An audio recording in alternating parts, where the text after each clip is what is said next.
Camera action. సినిమాల్లో ట్విస్ట్ల పని ఏంటి? అప్పుడు దాకా చూస్తున్న ఆడియన్ని షాక్‌కు గురి చేసి ఒక డిఫరెంట్ ఎక్స్‌పీరియన్స్ ఇవ్వడం. ఫర్ ఎగ్జాంపుల్ 'పోకిరి' ఒక కమర్షియల్ సినిమాలో పర్ఫెక్ట్ టైమింగ్‌లో ఒక ట్విస్ట్ పడితే ఏ రేంజ్‌లో విధ్వంసం చేసి వదిలిపెడద్దో ప్రూవ్ చేసిన సినిమా.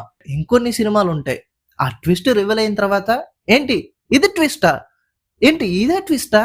ఇంత సిల్లీగా ఎలా ఆలోచించాడురా డైరెక్టరు అని జనాలు అనుకున్న కొన్ని సినిమాల ట్విస్ట్‌ల గురించి ఈ వీడియోలో మనం మాట్లాడుకుందాం. వీడియో స్టార్ట్ చేసే ముందుగా వీడియోకి ఒక లైక్ వేసుకుని పక్కనే హైప్ అనే బటన్ ఉంటది. దాన్ని క్లిక్ చేసి హైప్ ఇవ్వండి. 5 worst Indian movie twist the trained movies. Number 1 దమ్ము. మన బోయా యంగ్ టైగర్ కాంబినేషన్ లో వచ్చిన one of the mass movie ఇది. ఈ సినిమా కోసం ఎన్టీఆర్ ఆడియో ఫంక్షన్ లో మాట్లాడిన మాటలు నిజంగా చెప్తున్నాను, దమ్ము లాంటి సినిమా నిజంగా నేను చేయడానికి నేను చేసుకున్న అదృష్టం. ఈ స్పీచ్ విన్న ఎవడైనా సరే ఎక్స్పెక్టేషన్స్ తోనే వెళ్తాడు థియేటర్ కి. కానీ సినిమా చూసిన తర్వాత పరిస్థితి ఏంట్రా అంటే, ఈ సినిమాలో మన యంగ్ టైగర్ ఒక అనాథ, కనపడిన ప్రతి ఒక్కరికి సాయం చేస్తూ అందరూ తన వాళ్ళుగా భావించే ఒక వ్యక్తి. అటువంటి వ్యక్తికి ఒక ఇన్విటేషన్ వస్తుంది, ఒక రాజుల కుటుంబం మన ఎన్టీఆర్ ని దత్తత తీసుకోవాలనుకుంటుందని. సో ఎన్టీఆర్ అక్కడికి వెళ్ళిన తర్వాత ఈ ఊర్లో ఒక ఆచారం ఏడ్చింది. 2 వర్గాలకి ఒకడంటే ఒకడు పడకపోవడం వల్ల తాంబూలాలు ఇచ్చి మరీ చంపేసుకుంటున్నారు అని తెలుసుకున్న మన యంగ్ టైగర్ వెళ్ళిపోవడానికి ట్రై చేస్తున్న క్రమంలో, ఈ సినిమాకి నేను హీరో కదా, ఇలా భయపడి పారిపోతే ఆడియన్స్ తప్పుగా అనుకుంటారేమో, ఇప్పుడు మనం వెనక్కి వెళ్ళి ఆ ఊరిని బాగు చేయాలన్న సంకల్పంతో మన యంగ్ టైగర్ మళ్ళీ ఆ ప్లేస్ కు రావడం జరుగుద్ది. అయితే ఇంకా క్లైమాక్స్ కి వచ్చిన తర్వాత ఒక 2 ట్విస్ట్లు అనేవి రివీల్ అవుతాయి. ఎన్టీఆర్ అనేవాడు ఆ వంశానికి సొంత కొడుకే, వీళ్ళు దత్తత తీసుకున్న దత్తపుత్రుడు కాదు అని తెలుసుకోవడం. పోతే ఈ ట్విస్ట్ ఆడియన్ అనేటోడు సినిమా చూస్తున్న ఫస్ట్ ఫ్రేమ్ లోనే కనిపెట్టేస్తాడు. క్లైమాక్స్ దాకా ఆగక్కర్లేదు.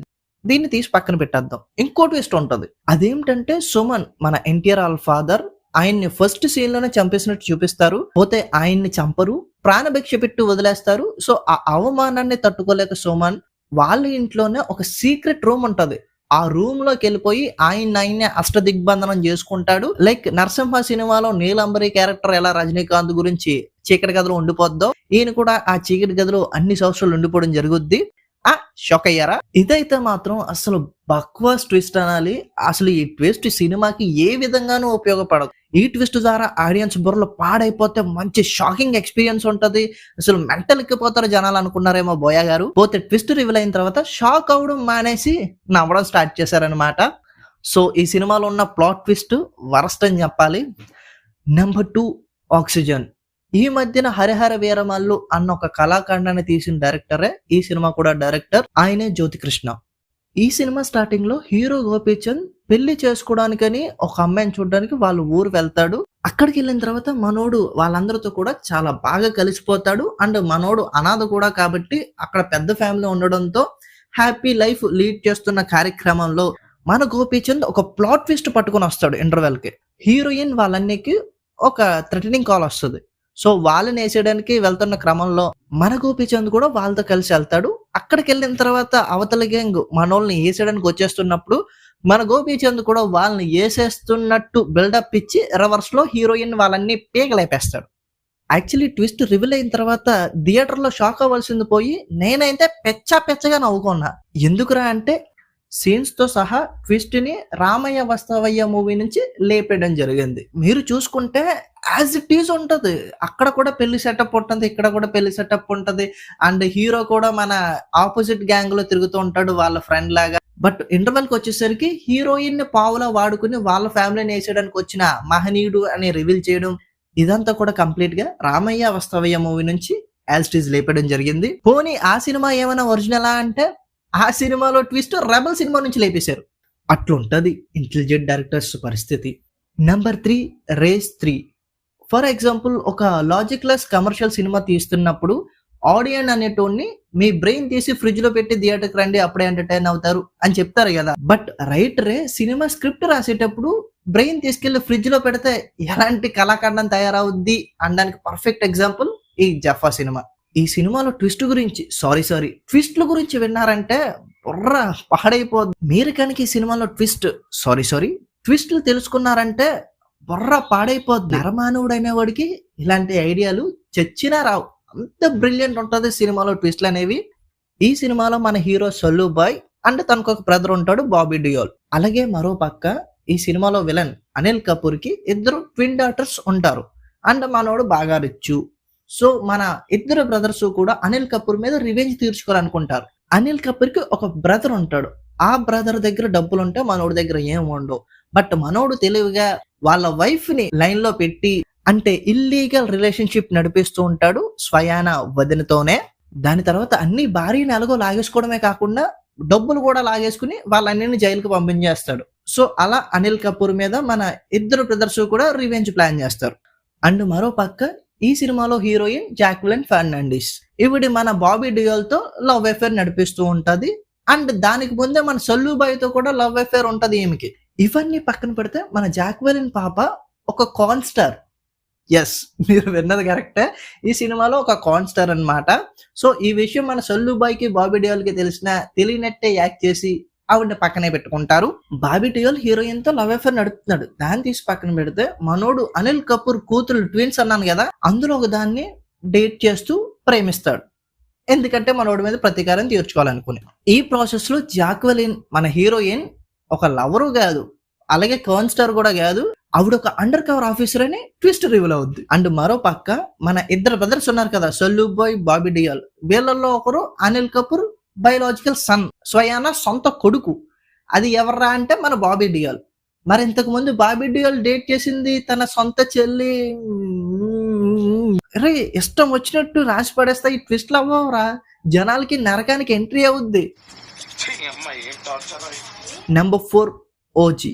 పవన్ కళ్యాణ్ కి చాలా రోజుల తర్వాత ఒక కంబ్యాక్ దొరికింది ఓజీ రూపంలో. అక్కడ వరకు ఓకే, బట్ ఈ సినిమాలో ఇల్లాజికల్ గా వచ్చే ట్విస్ట్లు మాత్రం చాలా వరస్ట్ ఉంటాయి. ఫర్ ఎగ్జాంపుల్ మన హీరో ఒక గ్యాంగ్స్టర్ ప్రకాష్ రాజ్ దగ్గర పని చేస్తూ ఉంటాడు. ప్రకాష్ రాజ్ కి ఒక కొడుకు ఉంటాడు. But one fine day Prakash Raj కొడుకుని మనోడు చంపేస్తాడు. సో దీన్ని దృష్టిలో పెట్టుకుని పవన్ కళ్యాణ్ మా నాన్న చంపేశాడని ఒక చిన్న కుర్రోడు పగ తీర్చుకోవడం స్టార్ట్ చేస్తాడు. పోతే దాని తర్వాత మన పవన్ కళ్యాణ్ అంధకారంలోకి వెళ్ళిపోతాడు. తన ఫ్యామిలీతో హ్యాపీగా సాగుతున్న క్రమంలో మనోడికి ప్రతీకారం ఎలా తీర్చుకోవాలో తెలియదు. పోతే ప్రకాష్ రాజ్ వాళ్ళ ఫ్యామిలీ ఆపదల్లో ఉన్నారని తెలుసుకుని మన హీరో తిరిగి వెనక్కొచ్చి ఈ కుటుంబాన్ని కాపాడే ప్రయత్నం చేస్తూ ఉంటాడు. సో ఆ క్రమంలో రివీల్ అయ్యే ట్విస్ట్ ఏంట్రా అంటే వాళ్ళ నాన్న చంపేసింది పవన్ కళ్యాణ్ కాదు, వాళ్ళ కొడుకే. అనుకోకుండా చంపేయడం జరుగుద్ది. సో దాని తర్వాత పవన్ కళ్యాణ్ గన్న పట్టుకుని మనోడికి ఈ నిజం ఎప్పటికీ తెలియకూడదు, వాళ్ళ నాన్న చంపింది ఈడే అని తెలియకూడదు, సో వీడిని తెలియకుండా పెంచని పంపించేస్తాడు. పోతే దాని తర్వాత మనం పవన్ కళ్యాణ్ వాళ్ళ నాన్న చంపాడని ఆయన మీద ప్రతీకారం తీర్చుకోవడం స్టార్ట్ చేస్తాడు. ఆ పిల్లోడికి అంత జ్ఞానం లేదు, వాడే చంపాడని తెలుసుకోలేకపోయాడు. పోతే పవన్ కళ్యాణ్ చంపాడు అండ్ దాని మీద ప్రతీకారం తీర్చుకునేంత తెలివి ఉంది. బట్ అక్కడ ఆడు ముందే వాడు చెవులతో విన్నా కూడా వాడికి అక్కడ ఏం జరుగుతుందో అర్థం కాలేదు. అంత తెలివి లేదా? అంత వరస్ట్ రైటింగ్ అంటే ఇది, అంత వరస్ట్ రైటింగ్. అండ్ అలాగే క్లైమాక్స్ లో ఇంకోటి ఇష్టం ఉంటది, మన విలన్ గాడే హీరోయిన్ ని చంపేశాడని చెప్తాడు. పోతే మనకి ఆ సీన్ జరిగే టైంకి ఆ విలన్ అనేటోడు వేరే ప్లేస్ లో ప్రకాష్ రాజ్ వాళ్ళ కుటుంబాన్ని బెదిరిస్తూ ఉంటాడు. పోతే క్లైమాక్స్ కి వచ్చేసరికి ఇక్కడ ట్విస్ట్ పెట్టాలి అన్న కాంక్షతో ఆ 2 ప్లేసుల్లో నేను ఉన్నాను అని ఈడ విలన్ గారు చెప్తాడు. ఎలా ఒక వ్యక్తి 2 ప్లేసుల్లో ఉంటాడు? అసలు ఆ ట్విస్ట్ అవసరం లేదు సినిమాకి, అయిపోద్ది సినిమా. ట్విస్ట్ ఉన్నా లేకపోయినా ఉపయోగమే లేదు సినిమాకి. బట్ స్టిల్ అది తీసుకొచ్చి ఆగం పట్టిస్తారు సినిమాని. Number 5 Leo. ఈ సినిమాలో హీరో ప్రదీప్ తన ఫ్యామిలీతో హ్యాపీగా కాశ్మీర్లో జీవిస్తూ ఉంటాడు. బట్ వన్ ఫైన్ డే కొంతమంది రౌడీలు తన బిజినెస్ లో అడుగుపెట్టి తన కాఫీ షాప్ లో అల్లర్లు చేస్తున్న క్రమంలో మన హీరో ఆ వ్యక్తిని చంపేయడం జరుగుద్ది. సంజయ్ దత్ ఆ ప్లేస్ కి వచ్చి నువ్వు నా కొడుకువి, నువ్వు ఎక్కడెందుకు ఉంటున్నావు, పద ఇంటికి పోదామని అనడంతో నేను మీ కొడుకు ఏంటండి, చిన్నప్పటి నుంచి నేను ఎక్కడే పుట్టి ఎక్కడే పెరిగాను, నాకు ఫ్యామిలీ మెంబర్సే లేరు అని చెప్తాడు. బట్ మన సంజయ్ దత్ ఎంతకి వెనకపోవడంతో మనోడు కూడా అసలు వాళ్ళ కొడుకు వేరేవాడు నేను వేరేవాడు అన్నట్టు యాక్ట్ చేస్తూ బీభత్సంగా జీవించేస్తూ ఉంటాడు సినిమాలో. ఇంకా క్లైమాక్స్ లో రివీల్ చేసేది ఏంటంటే ఎస్ నేను లియోనే. యాక్చువల్లీ ట్విస్ట్ ఫ్రేమ్ 1 నుంచే జనానికి తెలుసు ఈడే ఆ విధంగా యాక్ట్ చేస్తున్నాడని. బట్ క్లైమాక్స్ కి వచ్చిన తర్వాత తెలిసిన ట్విస్ట్ నే, మాకు సీన్ 1 లోనే తెలిసిన ట్విస్ట్ ని అదేదో పెద్ద బ్లాస్ట్ లాగా రివీల్ చేయడం జరుగుద్ది. ఈ ట్విస్ట్ విన్న తర్వాత సినిమా మీద ఉన్న ఇంప్రెషన్ కూడా పీకుద్ది. అంత వరస్ట్ ట్విస్ట్ ఇది. సో ఈ మూవీస్ లో మీకు ఏ twist worst of the worst అనిపించిందో కింద కామెంట్ చేయండి. అలాగే వీడియో నచ్చితే లైక్ వేసుకోవడంతో పాటుగా మీరు ఇంకా మా ఛానల్ని సబ్స్క్రైబ్ చేయకపోతే ప్లీజ్ డూ సబ్స్క్రైబ్. ఒకసారి ఛానల్ చెక్అవుట్ చేయండి, నచ్చితేనే సబ్స్క్రైబ్ చేసుకోండి. అండ్ పక్కనే హైప్ అనేది ఒకటి ఉంటుంది, దాన్ని లాగ్ ఒక్కటి పీకండి. Thank you.